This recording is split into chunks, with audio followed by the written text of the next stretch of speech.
2025년 하반기 주목해야 할 관심 섹터와 관련주를 제공해 드립니다.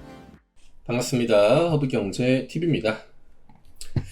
네, 이케입니다. 오늘 주가 9.5%, 이제 종가는 이제 9.5%의 마무리가 됐는데, 공시가 나왔죠. 다들 보셨겠지만, 신규 시설 투자해가지고 공시를 장 끝나고 던졌습니다. 우리가 기다리고 있던 게 나왔죠.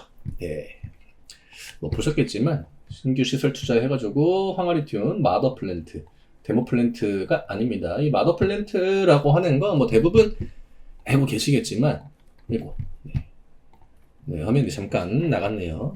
심플하게 이제 설명을 드리면은, 데모플랜트는 상용화 이전에 내가 과연 이걸 통해 가지고 우리가 어느 정도의 수준의 물량을 이제 만들어낼 수 있을 것인가, 그리고 이게 양산에 대한 그 메리트가 있는 것인가, 이거는 실패를 해도 됩니다. 데모플랜트는 그냥 말 그대로 시험이에요. 테스트 검증하는 측면이 좀 큰 거고, 그 다음에 이제 마더플랜트 같은 경우에는 이제는 양산에다가 우리가 포커스를 맞추겠다.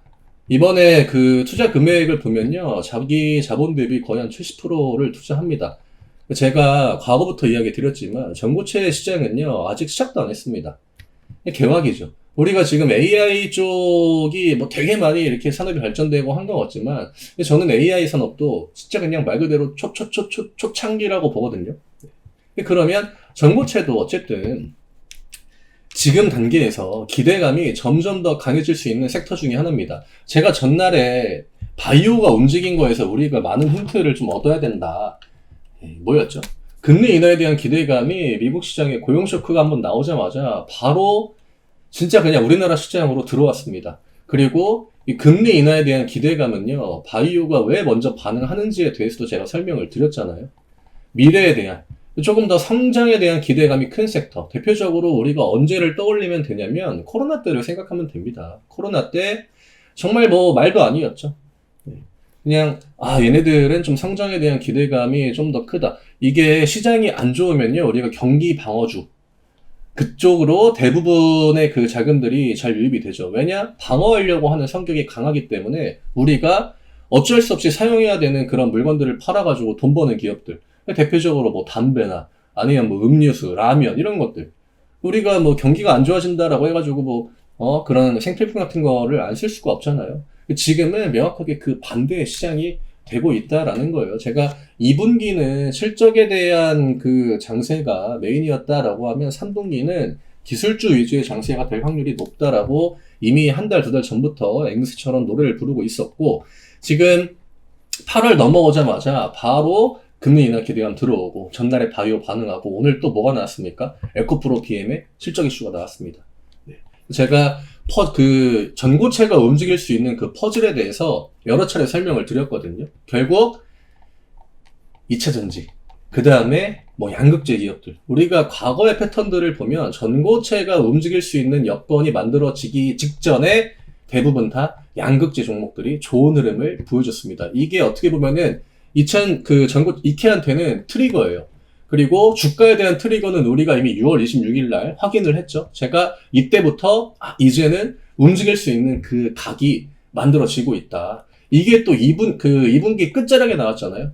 저는 이제 3분기부터 기술주가 더 좋아질 거다라는 관점을 계속 유지하고 있었고, 이게 이제 2분기 끝날 때 딱 그 시그널이 나왔기 때문에 우리가 3분기 기대감을 굉장히 좀 높였지만, 이게 또 공교롭게 7월 달은 좀 노이즈들이 많이 나왔습니다. 그리고 지금 이 노이즈가 지난주에 우르르 몰려 나왔잖아요. 협상 나오고, 정책 기대 우려감 나오고. 근데 요거는 제가 영상 제목에서 전날에 길게 가지 않을 거다. 빠르게 다 호재로 전환이 될 수 있는 노이즈들이다. 지금은 위로 올라갈 수 있는, 지금 시장의 그 구도가 바뀌지 않을 거다. 이미 7월부터 기술주로 돈은 계속 들어왔습니다. 삼성 같은 종목들이 왜 올라오겠습니까? LG엔솔의 그 추세가 왜 저렇게 강하게 유지가 되겠습니까? 돈이 계속 들어오고 있기 때문에 이런 움직임들이 나와주는 거거든요. 그럼 이케 같은 경우에는 우리가 지난주는 굉장히 좀 우리가 분노도 하고 했지만, 제가 결국 막아줄 가격들을 이번에 막아줬고, 뭔가 데미지를 줬습니까? 차트에 데미지 들어오지 않았다. 그리고 기관 쪽에 매도세가 나와줬느냐? 그것도 나오지 않았다. 결국 냉정하게 보면은 막아줄 자리 막아주고, 갈 자리에서 못 갔기 때문에 갈 자리에서 아래쪽으로 한번 액션이 나오게 되면 여기에서 뒤에 이제 더 강한 액션, 근데 제가 전날에 차트에다가 그림도 그려드렸거든요. 이런 양봉이 나오게 되면은 그때부터는 진짜 이제 위쪽으로 움직일 수 있는 준비가 된 거다. 오늘 공시가 나오기 전에 이미 이 9.5%짜리 양봉이 나오고 마무리가 되었거든요. 그쵸? 그럼 이제 우리는 이케가 지금 뭘 하고자 하는지, 그동안 이케가 그 황화리튬 생산시설 가지고 있는 거 뉴스만 검색해도 다 나와요. 하지만 결국 전고체의 지금 그 핵심은 양산이죠. 근데 이게 또 분위기가 2분기부터 점점 그런 기사들이 나오기 시작했습니다.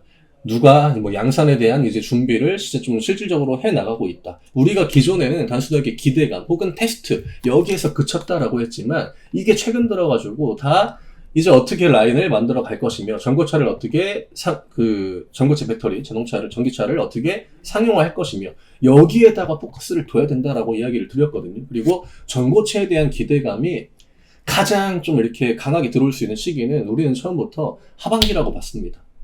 지금 전고체 양산에 있어가지고 좀 빠르다 하는 기업들이 진짜 빨랐던 게 이제 26년까지 나왔거든요. 그러면 25년 하반기 주가가 움직일 수 있는 가장 좋은 여건의 시기다라는 거예요.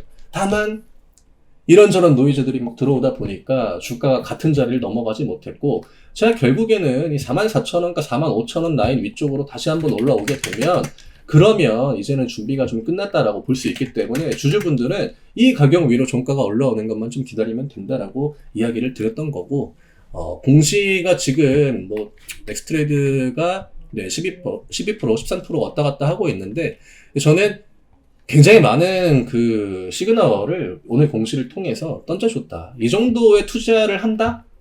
단순하게 이케한테 누가 와가지고 우리가 이제 전고체 배터리 쪽에 힘을 한번 주려고 하는데 뭐 이런저런 얘기가 오갔을 확률이 굉장히 높겠죠. 그러지 않고서야 자기 자본 70% 꼬라박아가지고 일단은 지금 전고체 애들이 열심히 하고 있는 것 같으니까 라인부터 만들자, 이런 결정을 하기에는 조금 상식선에서는 거리가 좀 멀거든요. 네. 우리가 이전부터 뭐 이케가 여러 기업들과의 전고체에 관련해가지고 협력을 해오지 않았습니까? 지금 뭐 양극재뿐만이 아니라 완성 배터리 기업들 혹은 완성차 업체들도 다음 주도권을 어쨌든 가져오려면은 전고체가 굉장히 중요하다라는 거를 알고 있습니다. 그렇기 때문에 정말 그 여러 기업들끼리 이렇게 묶어가지고 협력을 오랜 시간 동안 해오지 않았습니까? 네.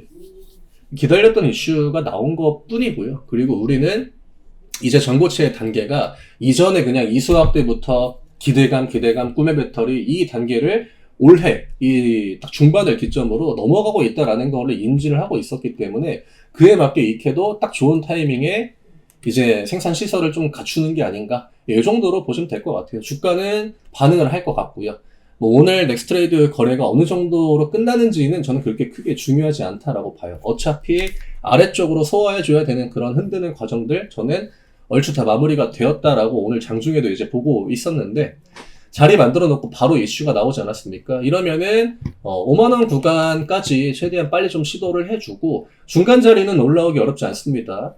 네, 그 다음에 이제 이전에 우리가 액면 분할할 때부터 계속적으로 보고 있던 그 구간을 향해서 움직일 수 있는 여건들은 좀 갖춰지지 않았나. 네. 오늘도 2차전지 분위기도 굉장히 좋았고, 에코프로, BM 이런 종목들이 또 올라올 때 바로 반응을 하잖아요. 그 다음에 미리 준비들을 다 해놨다라는 겁니다. 우리는 이때 뭐 올라오고 이때 올라오고 해도요 이상하지 않다라고 생각을 했을 거란 말이죠. 중간에 뒤에 한 번 꺾고 두 번 꺾고 이런 과정들이 추가로 나왔기 때문에 오히려 뒤에 올라갈 수 있는 모든 것들이 갖춰진 상황에서 올라갈 수 있는 탄력은 지금 더 좋아질 수 있다라고 하는 거죠. 결과적으로는 내가 한 달이라는 시간을 좀 밑바닥에서 날리긴 했지만 오히려 이런 것들이 나중에 탄력에는 더 도움이 될 수 있기 때문에 주주분들 입장에서 중간에 지루했던 거 충분히 좀 감안을 할 수 있겠죠. 오늘 외국인들의 프로그램 매수가 22만 주가 들어왔거든요.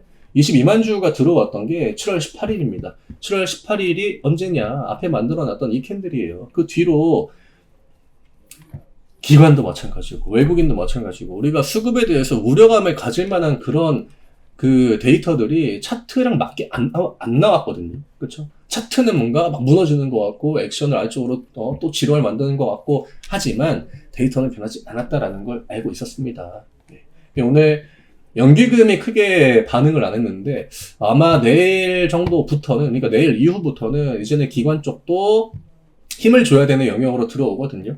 네, 기관 매수만 좀 이전에 주가 올릴 때처럼 좀 무리 없이 들어와 주게 되면은 우리가 원하는 그런 움직임 충분히 나와줄 수 있다라고 봅니다.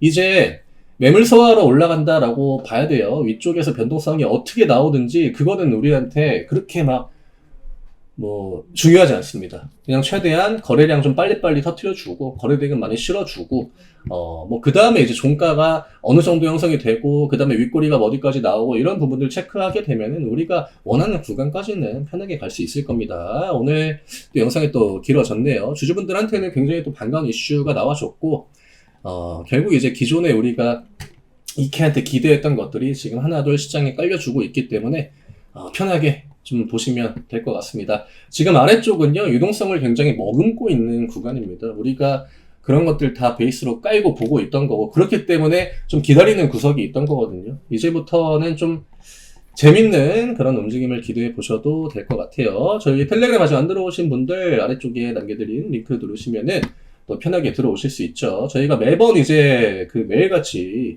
일일이 손으로 링크 달아드리지 않습니까? 지금 3분기의 시장은 제가 개인 투자하시는 분들한테는 결과 차이가 클 수 있다라고 이야기 드렸죠. 2분기에 내가 했던 그 핑계는 이제 먹히지 않는 시기입니다. 내가 얼마나 더 잘 알고 또 얼마나 이슈들에 체크를 하고 반응하고 대응을 하고 이거에 따라서 연말에 성적표가 달라진다라고 저는 이야기 드렸습니다.